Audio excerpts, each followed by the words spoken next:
Padre Santo, gracias por tu palabra y gracias porque nos das el día de hoy la oportunidad, el privilegio de poder venir a ella, Señor. Sabemos que en tu palabra está tu voluntad y que tu palabra da testimonio de ti. Te rogamos que con tu Espíritu Santo, Señor, el día de hoy tú escarbes en nuestro corazón para sembrar esta semilla y que dé mucho fruto. Un fruto que nosotros no podemos hacer, pero que tú has prometido que puedes hacer. En el nombre de Jesús, Padre, te pedimos esto. Amén. Juan es uno de los capítulos que son muy famosos por justo esta porción que vamos a ver el día de hoy. Déjame recordarte un poco el contexto. Jesús está en Galilea, en la parte norte de Tierra Santa, probablemente cerca de Betsaida, y ahí él está enseñando. En realidad él se retiró con sus discípulos para descansar, pero la gente se enteró que él estaba ahí, estaba ya en un momento de tanta fama que pues van y lo encuentran y se le amontonan. Y hay un momento en que pues ya empieza a atardecer, ya empieza a anochecer, y Jesús lo que hace es multiplicar unos peces y unos panes. Si tú recuerdas, multiplica todo este alimento para poder alimentar a toda esta gente que a lo mejor muchos ni siquiera saben qué fue lo que sucedió, solo recibieron la bendición, pero los discípulos sí. Los discípulos saben que había muy poquito y y cómo por sus manos pasó toda la provisión para llegar a la gente que estaba necesitada. Después de eso vimos que Jesús enfrenta este dilema porque la gente dice que querían apoderarse de él para hacerlo rey, porque pues es bastante conveniente que alguien que puede multiplicar el alimento sea tu gobernante, y quieren hacerlo rey, pero no por los motivos correctos. Y lo que hace Jesús es despachar a sus discípulos en la barca en el mar de Galilea, y él se va a un monte a orar solo. Y luego a medianoche, cuando están los discípulos en el mar, Jesús viene caminando sobre el mar, entra en la barca y llegan a la otra orilla. Pero, ¿te acuerdas dónde estaba toda la gente? En el lugar donde se multiplicó todos los panes, ahí se quedó la mayor parte, la multitud se quedó ahí. Los discípulos salieron en la barca, Jesús se fue al monte y de noche, sin que nadie lo vea, caminó sobre el agua y ahora está en la otra orilla, en Capernaum. Y ahí vamos a empezar, versículo 22 del capítulo 6. Al día siguiente, el día siguiente después de la multiplicación, la gente que estaba al otro lado del mar vio que no había allí más que una sola barca y que Jesús no había entrado en ella con sus discípulos, sino que estos se habían ido solos. O sea, empiezan a buscar a Jesús y dicen, no está, pero había solo una barca. Y los discípulos se subieron a esa barca y se fueron, y Jesús no subió con ellos. Entonces tiene que estar acá. Y lo buscan y no lo encuentran. Y es más, dice verso 23, otras barcas habían arribado de Tiberias al lugar donde habían comido el pan después de haber dado gracias el Señor. Entonces ahí no solo la multitud que está buscando a Jesús, que no aparece por ningún lado, sino que viene gente de otros lados en otras barcas, oye, que aquí están multiplicando la comida, y empiezan a llegar. Y cuando vio pues la gente que Jesús no estaba allí, ni sus discípulos, entraron en las barcas y fueron a Capernaum buscando a Jesús. Y hallándole al otro lado del mar, le dijeron, Rabí, ¿cuándo llegaste acá? Pues la pregunta es, ¿cómo le hiciste? O sea, había una sola barca, tus discípulos se fueron, tú te quedaste, pero luego no estabas. Y la respuesta, digamos, correcta, entre comillas, sería decirles, bueno, pues a medianoche caminé sobre el mar, y luego me subí a la barca y llegamos acá y pues aquí estamos. Están en una sinagoga, vamos a ver más adelante que están en una sinagoga. Pero Jesús no les contesta eso. ¿Por qué? Porque eso en realidad es un tema que no tiene nada que ver en la vida de los demás. No afecta, no les ayuda, no les fortalece. A veces Jesús no te contesta lo que tú quisieras saber simplemente porque no es necesario. No es que sea malo contestarte, pero tiene algo más importante que decir. Y lo que Jesús les responde, verso 26, la pregunta es, ¿cuándo llegaste acá? Y Jesús no responde eso, sino que responde, les dice, verso 26, de cierto os digo que me buscáis, no porque habéis visto las señales, sino porque comisteis el pan y os saciasteis. La multiplicación de los panes y de los peces era una señal, y ya hemos hablado de esto. En el Evangelio de Juan usa mucho esta palabra señal. ¿Qué es una señal? Es algo que apunta hacia otro lado.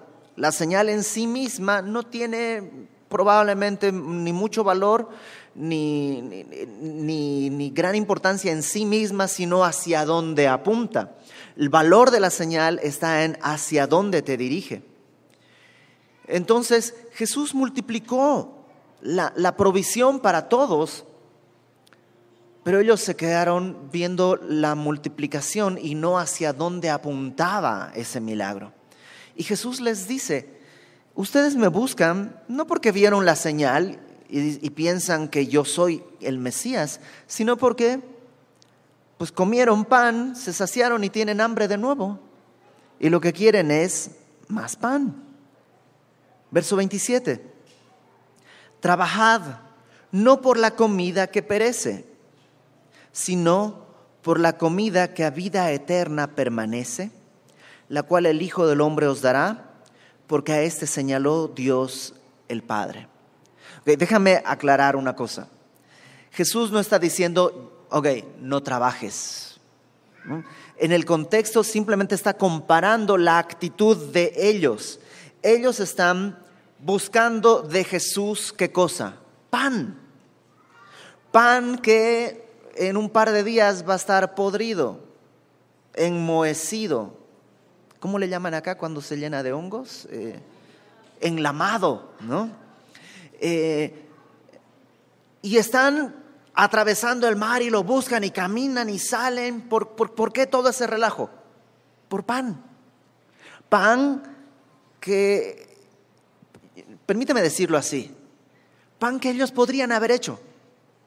O sea, sí, este es milagroso, o sea, es especial. Jesús lo hizo de la nada. O sea, no usó trigo, no usó horno, no usó fuego, apareció el pan. ¿Es especial? Sí, pero ese mismo pan lo podrías haber hecho tú, consiguiendo trigo, consiguiendo un horno, fuego, o sea, en realidad el pan no era nada especial. Entonces no es que les dice no trabajen, sino están buscando algo que perece, cuando en realidad deberían estar, dice, buscando la comida que a vida eterna permanece. O sea, una comida que es distinta de esta. Ten en cuenta que está Jesús empezando a hablar simbólicamente.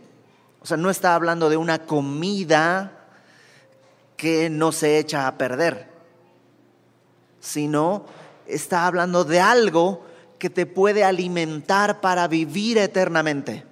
No sé si queda clara la imagen, si no, nos vamos a confundir más adelante. Y dice que esta comida nueva, que es distinta de esta perecedera que tú y yo podríamos hacer, esta nueva no hay en otro lugar, sino que el Hijo del Hombre, que es el título que Jesús siempre se da a sí mismo. ¿Te acuerdas? Hijo del Hombre, siempre lo usa. ¿De dónde viene esta frase? Creo que ya lo hemos dicho, pero creo que es bueno recordar. Esta frase, Hijo del Hombre, Jesús la toma de un pasaje del profeta Daniel. Acompáñame por favor a Daniel, capítulo 7.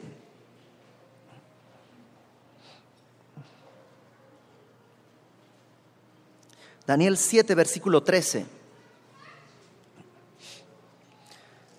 Daniel en este momento tiene una visión y en esta visión es llevado al momento final de la historia, cuando Jesús va a tomar posesión de lo que es suyo.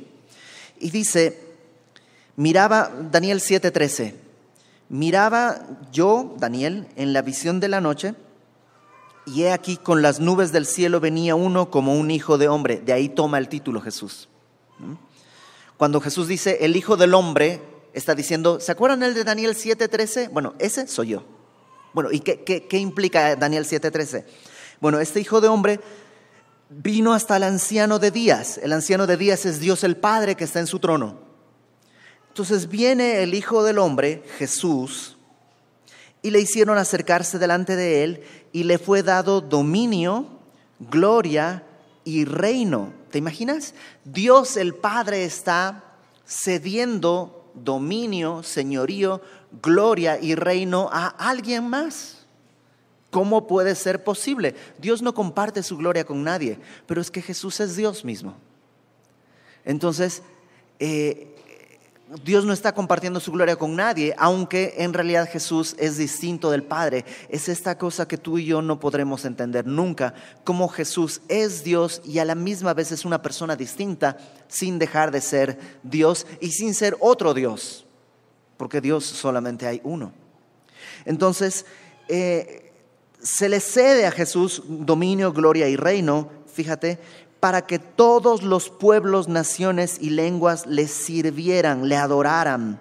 Su dominio es dominio eterno que nunca pasará y su reino uno que no será destruido. Entonces, cada que Jesús dice, yo soy el Hijo del Hombre, lo que está diciendo es, yo tengo gloria, dominio y poder dado por mi Padre y todos los pueblos, naciones y lenguas están para servirme.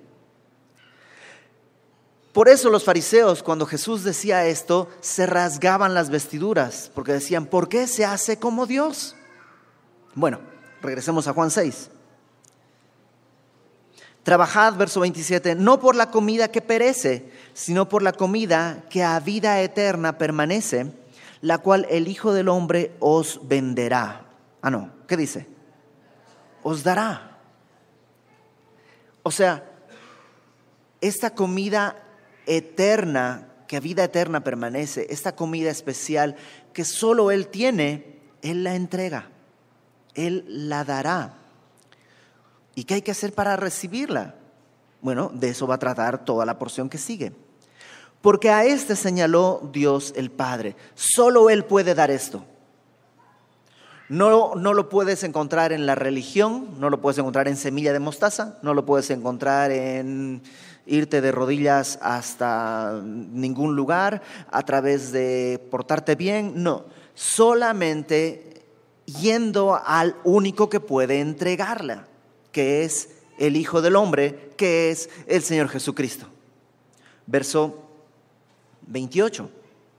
Entonces le dijeron, ¿qué debemos hacer para poner en práctica? La frase poner en práctica es la misma palabra que Jesús usa en el verso 27, trabajad, ¿no?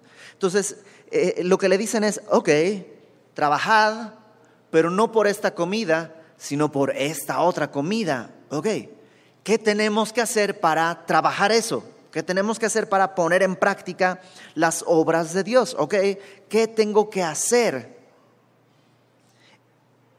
Verso 29, respondió Jesús y les dijo, esta es la obra de Dios, que creáis en el que Él ha enviado. ¿Qué tenemos que hacer? Cree en el que Dios ha enviado. Ahora, en la Biblia creer es algo profundo. Creer es no solamente estar de acuerdo con alguien. Pues yo estoy de acuerdo con Jesús. Bueno, eso no quiere decir creer en Jesús. Eso simplemente quiere decir que probablemente eres bastante sensato. Estar de acuerdo con Jesús es ser sensato, pero nada más. Hace muchos años yo estaba sirviendo en Semilla de Mostaza, México, en el área de librería, y tenía que ir a la librería a comprar todo el material y no sé qué. Y platicando con el que nos estaba vendiendo, le pedí, no recuerdo, un diccionario o algo así. Y decía, híjole, no sé dónde está. Y le preguntó a su compañera, a una compañera que tenía ahí, oye, ¿no sabes dónde está el diccionario tal? Y ella le dice, creo que está en el tercer anaquel. Y él le dijo algo que realmente me abrió los ojos en un sentido, porque lo que él le contestó, lo que ella dijo fue, creo que está en el anaquel 3. Y él le dijo, creo como creo que va a llover, o creo como creo en Dios. ¿No? ¿A qué se refiere? Bueno, creo que va a llover, es como, pues parece, pero puede que sí, puede que no, tengo una impresión, como que pues, es algo bastante difuso.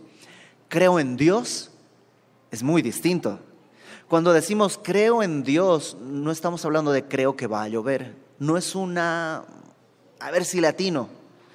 Creer es poner mi fe, mi expectativa, mi esperanza, sabiendo que lo que Él dice es verdad. Que a veces mis sentidos dicen, esto es verde, y Jesús dice, es rojo. Y entonces voy a tener que decir, ok, mis sentidos están mal, porque en realidad es rojo. Porque es digno de confianza. Bueno, creer implica todo eso. Creer en Jesús no implica creer que Él existió, sino creer que Él existió, que Él es quien dice ser y que yo soy quien Él dice que soy. Entonces, cuando Jesús les dice, eso es lo que hay que hacer, creer en aquel que Dios ha enviado.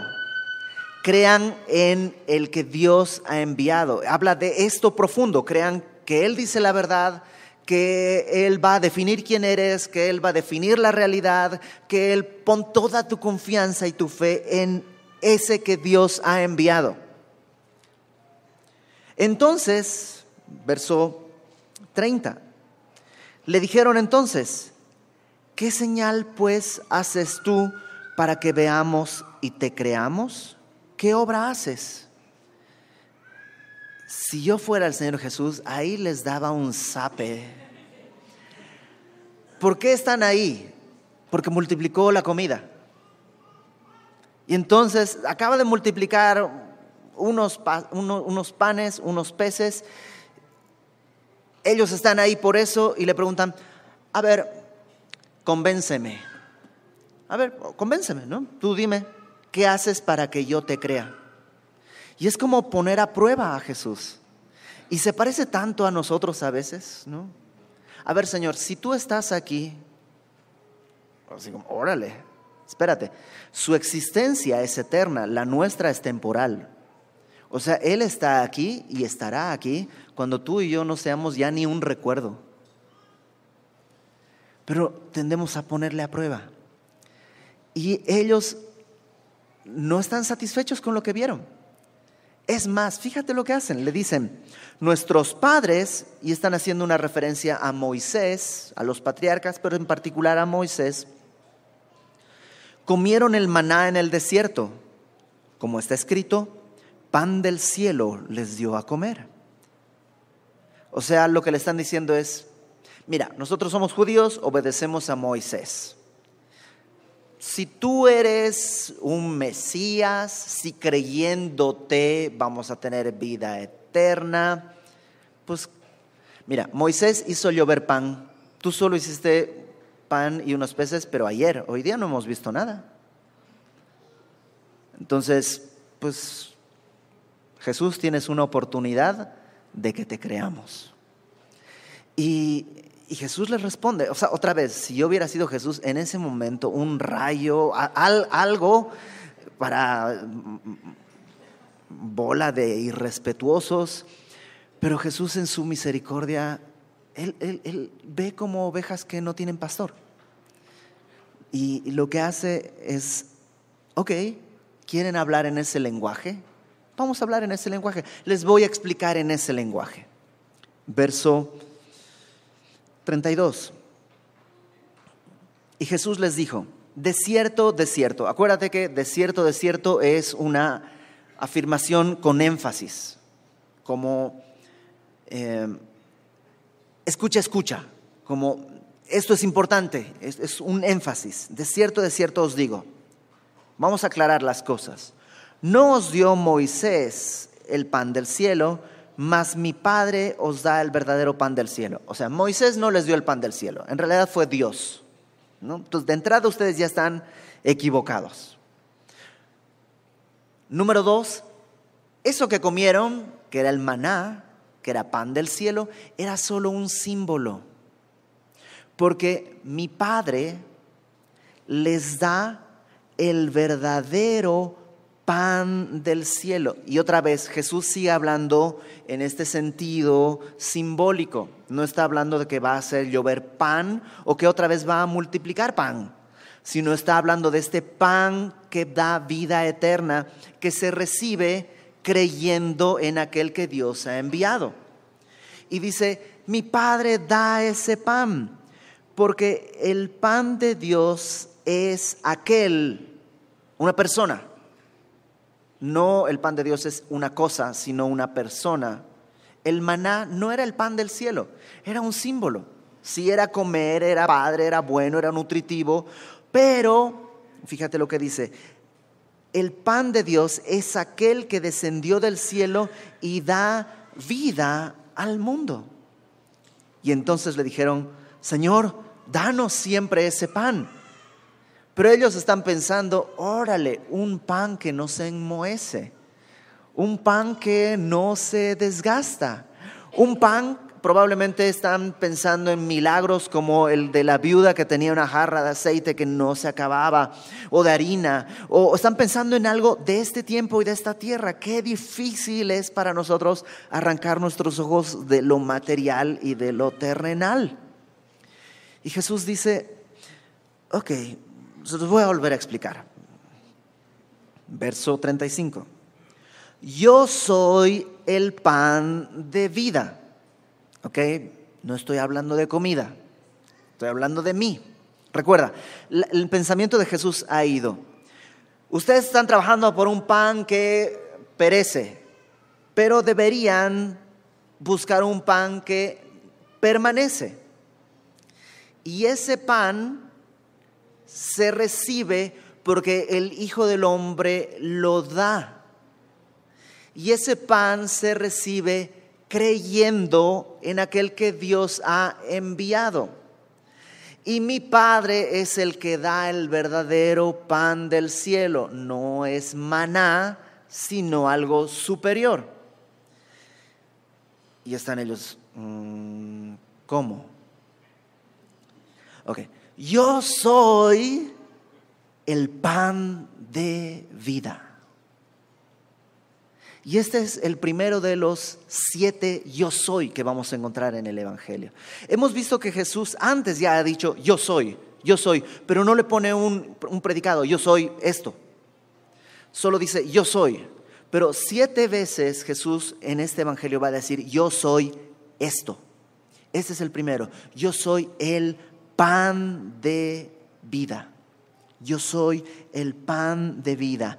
El que a mí viene nunca tendrá hambre, y el que en mí cree no tendrá sed jamás. Entonces, Jesús está poniendo en equivalencia.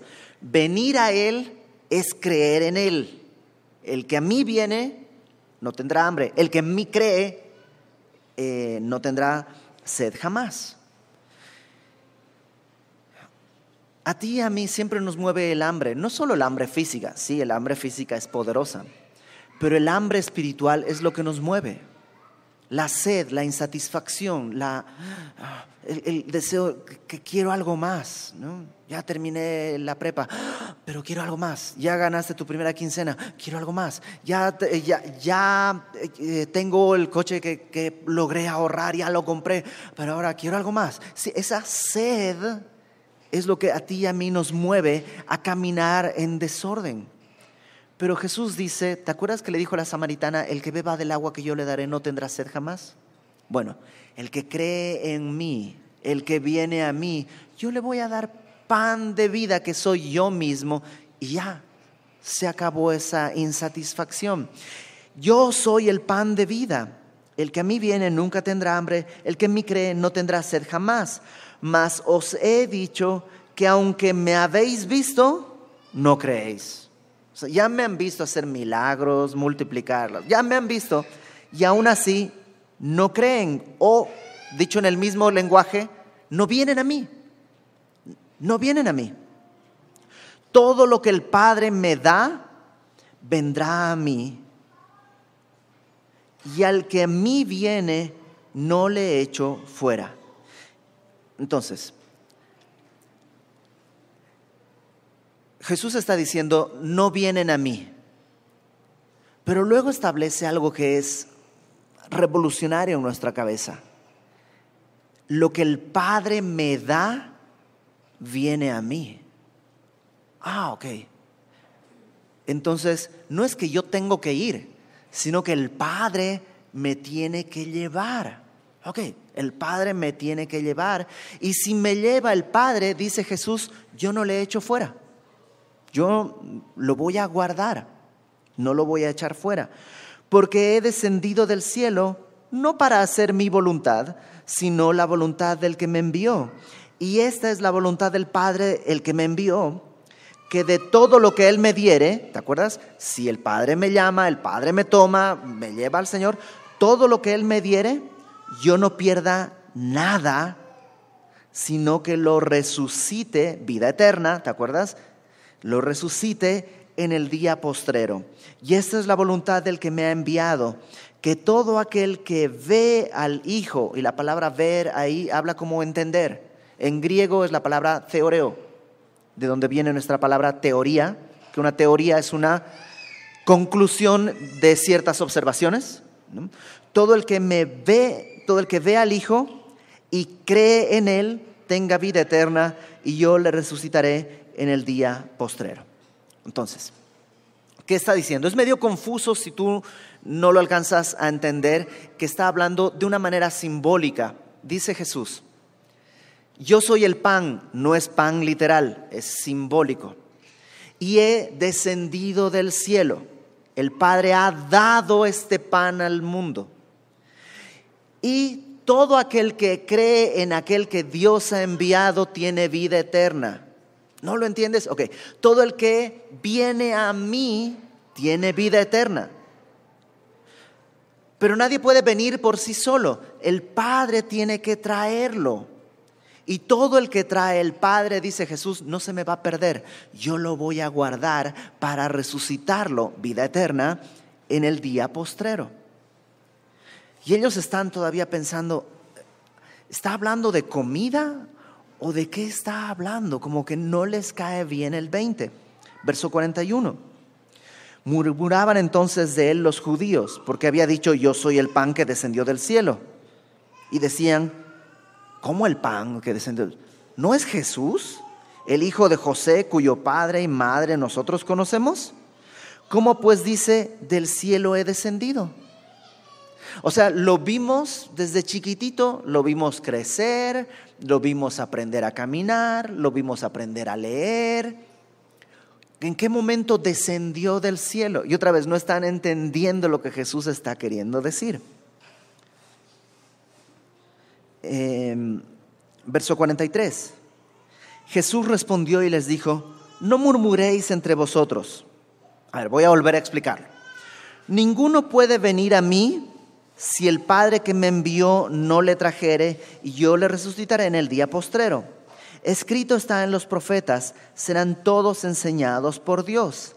Así que todo aquel que oyó al Padre y aprendió de él, viene a mí. Entonces pon este otro detalle. A ver, el Padre tiene que traerlos. Y entonces, ¿cómo vienes? Bueno, el que oyó al Padre y el que aprendió de él, viene a mí. Oye, pero pues ¿y cómo podemos oír al Padre? ¿Te acuerdas en el capítulo anterior?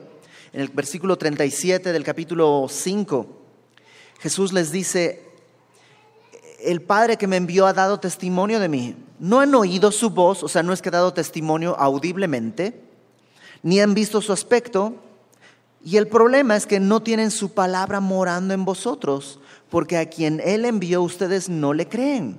Escudriñen las Escrituras, porque a ustedes les parece que en ellas tienen vida eterna, y ellas son, por decirlo así, la voz del Padre que da testimonio de mí.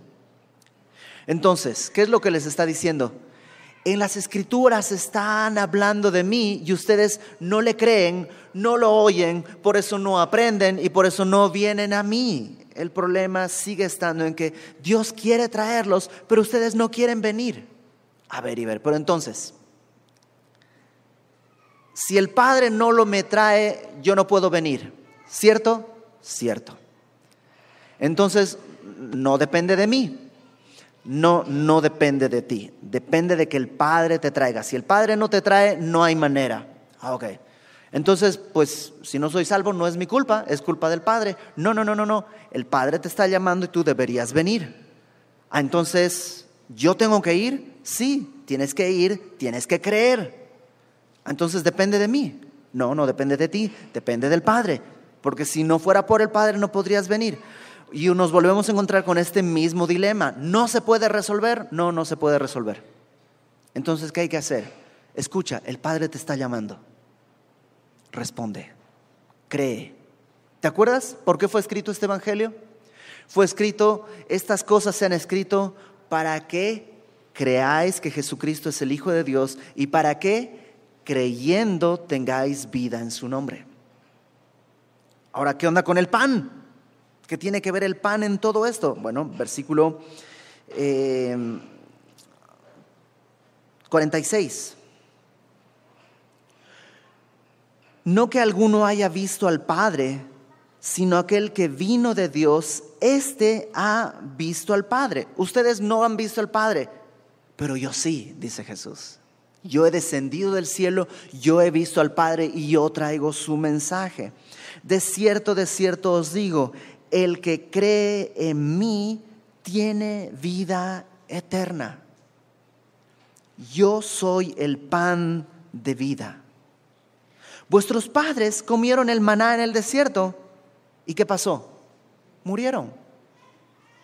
Entonces, realmente el maná no era distinto a la arrachera o a cualquier otra comida que comes, te satisface y luego te mueres. Ese maná no era distinto. Comieron ese pan y murieron. En cambio, dice el verso 50, este es el pan que desciende del cielo para que el que de él come no muera. Yo soy el pan vivo que descendió del cielo. Si alguno comiere de este pan, vivirá para siempre. Y el pan que yo le daré es mi carne, la cual yo daré por la vida del mundo. Y si los que estaban oyendo estaban confundidos, ahora Jesús está diciendo, a ver, yo soy el pan. El que quiere vivir tiene que comerme. ¿Cómo? O sea, ¿canibalismo? O sea, somos muchos, ¿de a cuánto si tuviéramos que comernos a Jesús, de a cuánto nos toca? ¿Cómo se hace eso? Y el problema es que no están escuchando a Jesús. Desde el principio les dijo, yo soy el pan. ¿Y por qué comer? Jesús usó 3 palabras para definir lo que Él quiere que tú y yo hagamos. Número 1, déjame ir de atrás para adelante. Comer. Cuando comes algo, se integra en tu cuerpo. Se convierte en parte de tu cuerpo, en nutrientes, se convierte en músculo, se convierte en grasa, se convierte en proteínas que tú vas a usar, se convierte en parte de ti en realidad. Cuando Jesús dice, cómeme, lo que está diciendo es, no es algo que te tienes que poner encima, yo tengo que ser parte de tu vida, parte de tu existencia. No solo algo que te pones el domingo para venir a la iglesia y llegas a tu casa y lo dejas a un lado. Que entre semana, pues hoy no me he visto de Jesús. No. Estoy tan dentro de ti que soy parte de tus músculos, soy parte de tus células, soy parte de tus lágrimas, soy parte de tu sudor, soy parte de tus pensamientos, soy parte de tus anhelos, soy parte de tus dolores. ¿Entiendes? Comer no quiere decir tomar algo físico, sino en realidad que Jesús sea tan parte de mí que no me puedo separar. La segunda palabra que Él usó fue venir a mí. Todo aquel que viene a mí.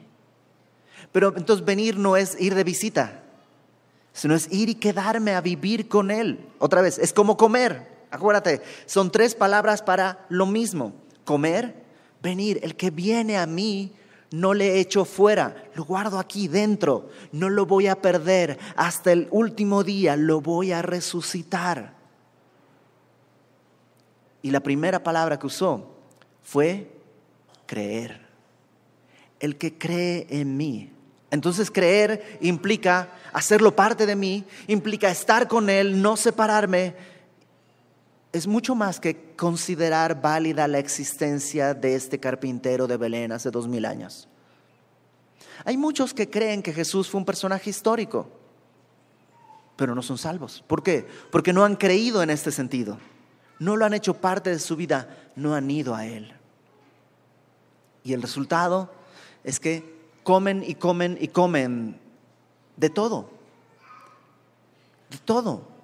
Y su corazón sigue vacío y siguen teniendo hambre y siguen teniendo sed.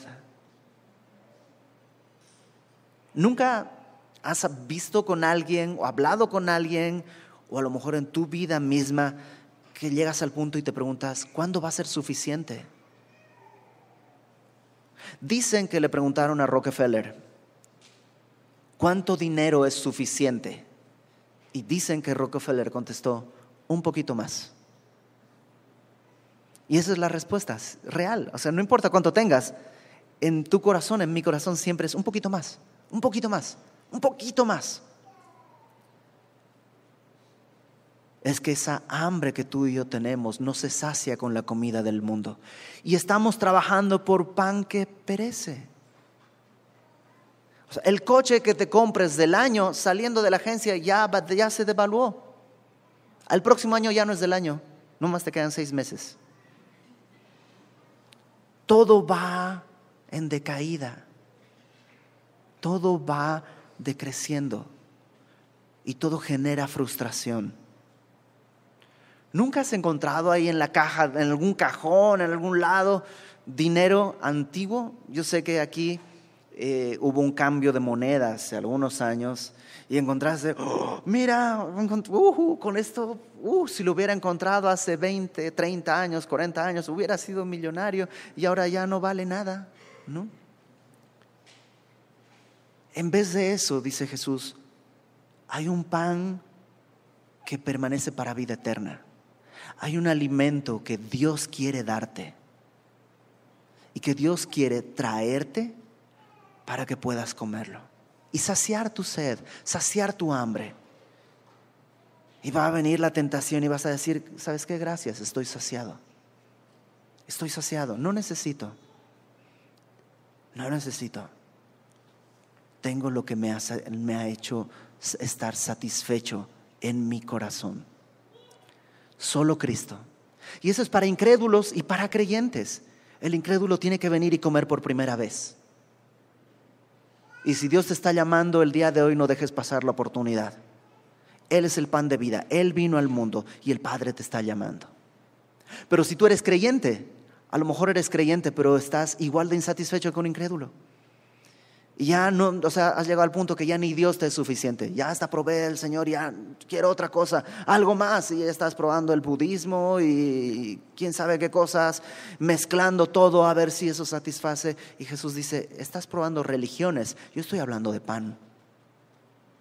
Estoy hablando de mi vida, de que comas lo que soy. Y el día de hoy es la oportunidad de que tú y yo vengamos a este pan que descendió del cielo. No hay que subir a traerlo. Ya descendió del cielo. Y el Padre está llamando. Y está llamando el día de hoy. Vamos a orar. Señor, tú atravesaste el tiempo y la distancia para venir por nosotros. Padre, tú decidiste enviar a tu Hijo para que todos los que creamos en Él en verdad tengamos vida eterna. Señor Jesús, tú decidiste abandonar tu lugar en el cielo y descender para poner tu carne, para dar vida al mundo. Y el día de hoy, Señor, queremos venir delante de ti y comer ese pan. El día de hoy no queremos dejar pasar la oportunidad, Señor. Ya sea que nunca hemos creído y el día de hoy escuchamos tu llamado, o que ya hemos sido cristianos de muchos años, pero que hemos empezado a comer otras cosas, a tratar de saciarnos con otras cosas. El día de hoy queremos venir a ti. Señor, danos ese pan. Danos ese pan espiritual, Señor. Ahí en tu lugar, tú solo, con tus palabras, pídele al Señor que te otorgue eso. Pídele al Señor, dame ese pan de vida que descendió del cielo.